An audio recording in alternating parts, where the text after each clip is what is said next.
What's goody, what's goody, what's goody, yo? This is Debbie Case coming at you live and in color, as you can see. So, I had notes, a lot of notes, because I was watching This is Bad Blood, and I wanted to make sure that I got everything down. So, don't mind me. I'm going to be going back and forth.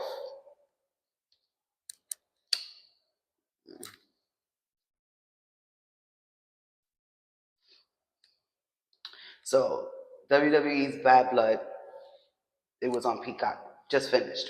Awesome. If I tell you, it was freaking awesome. It took place in Atlanta, Georgia, which, as you already know, Cody Rhodes' hometown, in the State Farm Arena. So,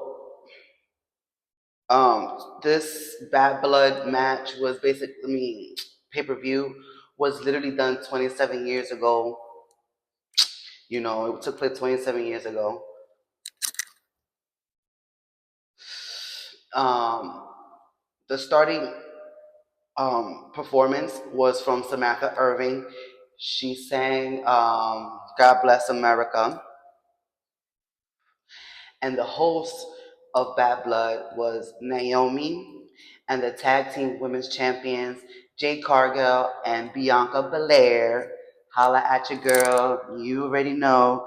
I got my whipping hair. Anyways, as I was saying, the first match, fire. Hell in the Cell. Drew McIntyre versus CM Punk.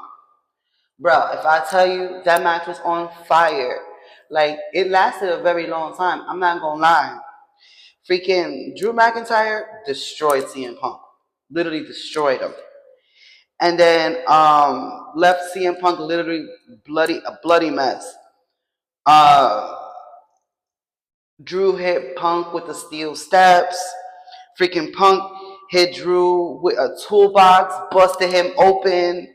Drew got Drew got a running knee 3 times in the face. And a bulldog by CM Punk. And that nigga still kicked out. Freaking Drew, sorry, my bad, because I'm too excited. CM Punk freaking did go to sleep on Drew McIntyre, but he rolled out of the ring. Smart, you know how they have good ring awareness. That match, I'm telling you, they have good chemistry. Drew McIntyre hit a Claymore, and CM Punk kicked out again. Drew McIntyre was gonna go to hit CM Punk with another Claymore, but Drew got out the way, and no, he kind of stepped back, and then he actually had put Drew in the sharpshooter. But in order for him to get out of that, he had to freaking hit him with a monkey wrench on his arm and stuff, just so that way he could lose strength in his arm. And Drew got out of the sharpshooter. Uh, Let me see. Drew McIntyre hit CM Punk with a low blow. Punk is lying, literally lying on the steel steps. Drew poured the plastic beads that he had a whole bag full of them shits. Like the beads that were for Larry, like Larry and AJ, his bracelet, those kind of beads. Well, he had a whole shit ton of them in a bag, and he took them and threw them on CM Punk's head. Freaking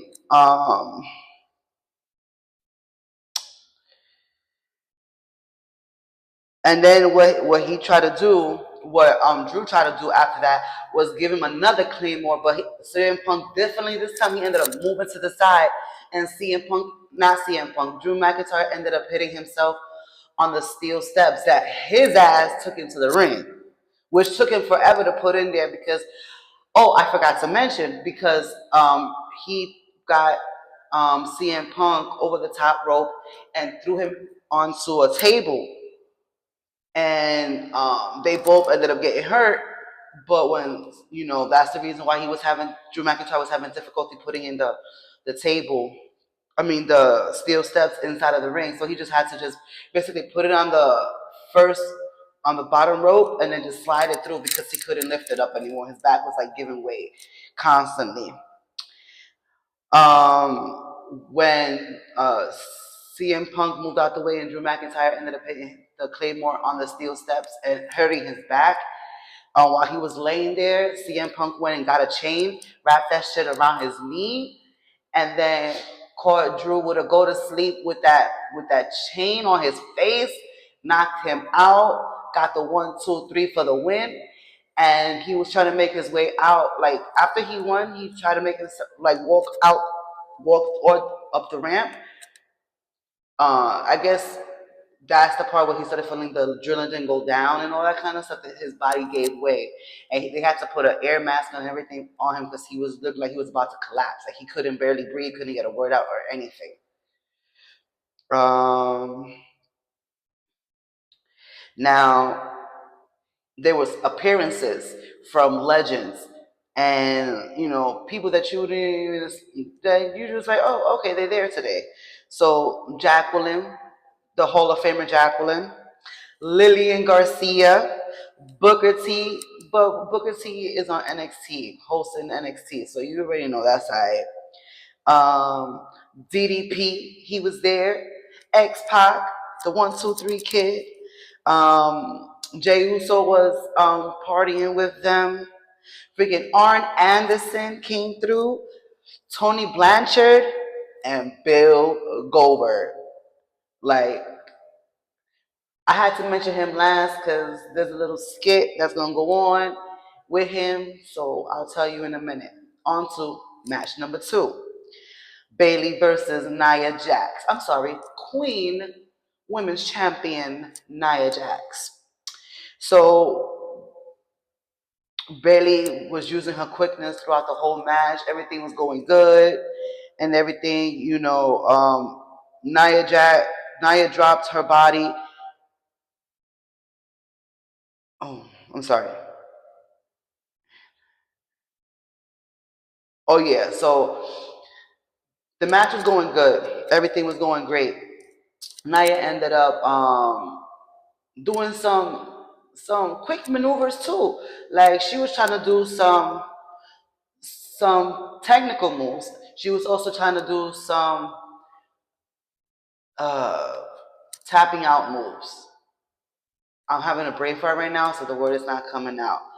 But she was trying to get Bayley to tap, didn't work. But she was like trying to put in some new moves in her arsenal. What was it? Freaking like they had it. Bayley, she had the match after a while. You know, freaking Tiffany Stratton tried to come in when they were both down and out and all that, especially Nia tried to cash in. She ended up hitting Bayley with the freaking briefcase. Oh yeah, yeah, yeah. Before that happened, um, Bayley ended up hitting Nia. I think she super kicked her or something like that, and Nia ended up falling on top of the female referee, and she was out for a little bit. That's when Tiffany Stratton came in and tried to cash in. She ended up hitting Bayley with the women's Money in the Bank briefcase, and then she was trying to wake a Cara so she can the referee car so she can go ahead and cash in the briefcase. But when Nia got up, Nia was like hell no. She got up and she got in Tiffany's face, and Bayley ended up knocking both of them. And when Tiffany ended up getting knocked out the ring and she got off, Bayley wasn't having that. I mean, Nia wasn't having that. She ended up doing a Samoan, like grabbed her up, did a Samoan drop from the second rope. Then she did the Annihilator from the second rope for the 1, 2, 3. Now, third match. So the third match was Finn Balor versus Damian Priest. Like, it was alright. The match was mediocre, honestly. Like, it's a Damien and Finn Balor. We've seen them plenty of times going back and forth. Damien Priest hits Finn Balor with the Falcon Arrow clothesline, and Finn kicks out. Damien hits a Razor's Edge, and Finn still kicks out. Carlito and JD McDonough go in to distract Damian Priest. That shit doesn't work because Damian.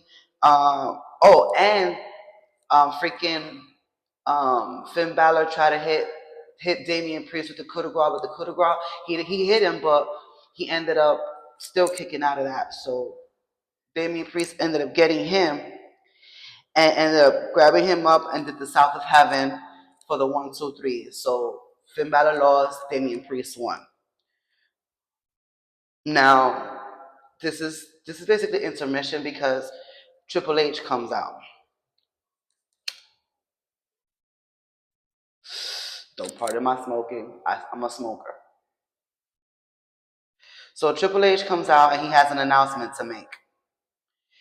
So the announcement is that starting this year, 2024, every year for Crown Jewel is going to be a belt for that Crown Jewel, a specific belt for men and women that is going to be champion versus champion on from both respective brands, and whoever that winner is not going to lose their own respective belt because we're not doing that whole combining belt thing anymore. They're going to go ahead and give them a Crown Jewel title. So he already showed the title for 2024 Crown Jewel that's coming up soon. So let's see who it's going to be against this year. But now the men and the women have something to really fight for Crown Jewel because they get to have two belts. The belt that they have on their own respective brands as a champion, and also the Crown Jewel belt that I guess will be for like a year, and then it'll be the next year will be another belt, or not, that belt will be taken and given to the next person. So I'm not 100% how he's gonna do it, but that's how it's going down.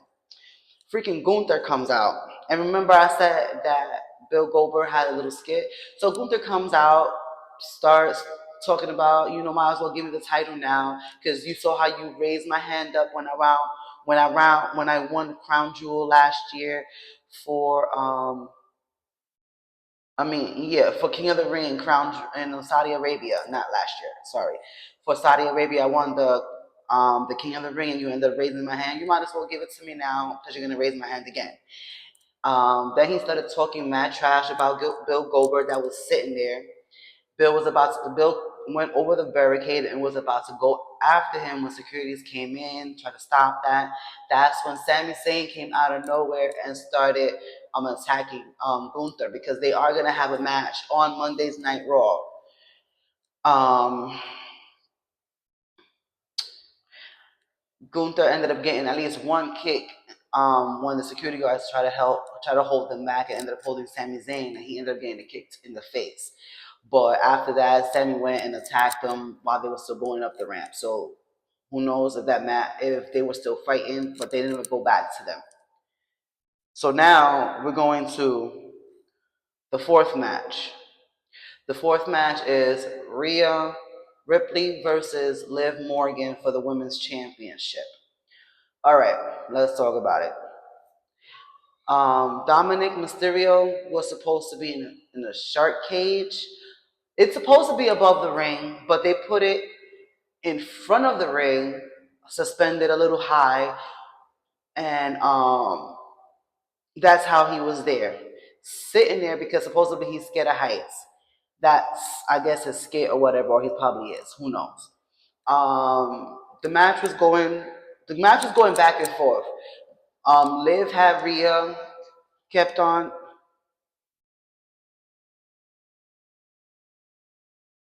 Sorry about this. So Liv kept fucking with Rhea's knee because Rhea had a previous injury because of Liv. So Liv kept working on that knee. And then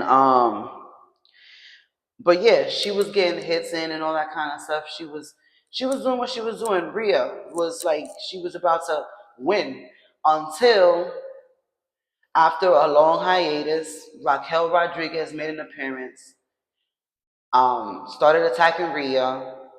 The match was disqualified, and Raquel right now is with Liv Morgan. So you already know when Monday comes, that's going to be a whole shit show because they Raquel's going to be another enforcer into um, Judgment Day for Rhea.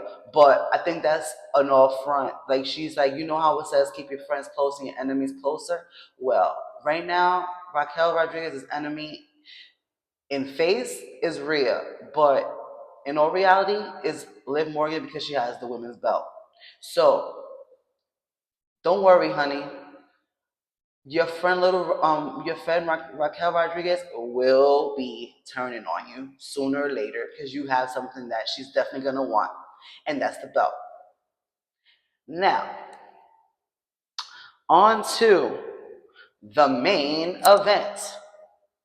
Cody Rhodes and Roman Reigns versus Jacob Fatu and Solo Sikoa in a tag team match.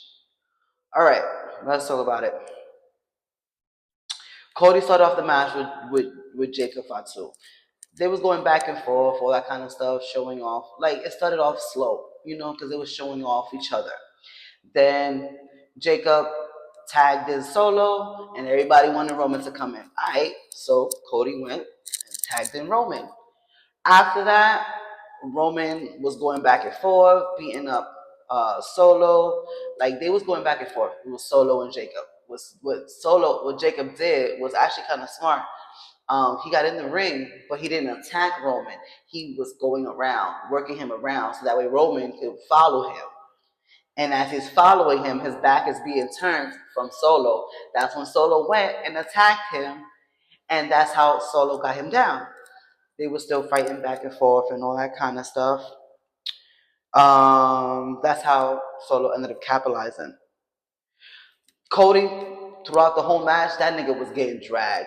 I love Cody. Anybody can tell you that's my wrestler. That's my man. I don't play. Anybody can tell you that Cody Rhodes is my favorite wrestler. But that nigga got dragged.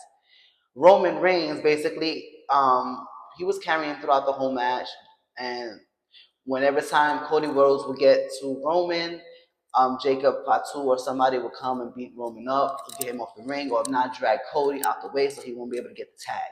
So Roman and Reigns ended up getting the hot tag and started fucking everybody up. And then when Solo was in the ring with Roman, somebody came out of nowhere and super kicked Jacob Fatu. When that happened, everybody was like wondering, what the fuck? Who the fuck? Solo Sikoa got freaking distracted because of the whole shit. And he turned around and wasn't paying attention. And Roman Reigns, when he turned around and go back, Roman Reigns went, bam, speared him. The hood came down. Jimmy Uso is back in the building. As you live and breathe, he came back after this whole thing that they were talking about, that he was injured and all that kind of stuff, or not, he might have a health scare. So if it was true, I'm glad he's back and back with Roman, because he is the original tribal chief. And to top it off, when after Roman and Cody got the win, Roman made his way with Jimmy. It was like, I'm out, because it was just that one time thing. So when Cody was left in the ring, he got jumped by Toma Tonga, whatever his damn fucking brother's name is, Jacob Fatu, and Solo. They were beating him up, all four of them. And then Jimmy and Reigns was like walking up, and Jimmy was like, "What you want to do? I'm with you."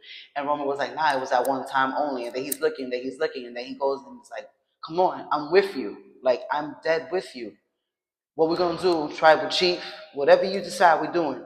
So Roman was like, all right. So they went into the ring to go help out Cody.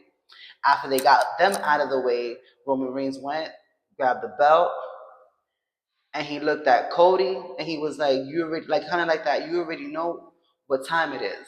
Like I got them out the way right now, but I'm coming back for that title. So don't sit pretty because it's coming home to me soon." That's pretty much what he was saying. All in all, Bad Blood was great. I've I actually stood up through the whole thing and I actually paid attention to do this video, specifically this video, because this is my first video that I actually get go out there and actually do wrestling what I want to do because this is my passion, this is what I love. You know, ever since I was born, my grandmother, I was born in '85, and if I'm not mistaken, that was the first WrestleMania. WrestleMania 1 was, I believe, in '85. But my grandmother used to literally sit me down and watch wrestling with her since I was a baby. And it was if it wasn't wrestling, it was Tetris. And if wrestling wasn't on, that's what she was playing Tetris. And so she knew what time wrestling was on. She barely watched TV, but those were her favorite things to do, was play Tetris and watch wrestling. And I stopped for a while because I didn't have time. But then over the years that came by, I started going back and forth. The attitude era, the aggression era, the new age era, like all this, you know, it is my passion. I love watching wrestling. But do I have time to talk about it? No. So this is why I'm so excited to make this video today, because I actually get to speak out on something that I really like and I want to spread a lot of joy for today. So this is Debbie Cakes signing off, and I hope you enjoyed my video because I sure enjoyed making it. Take care, guys.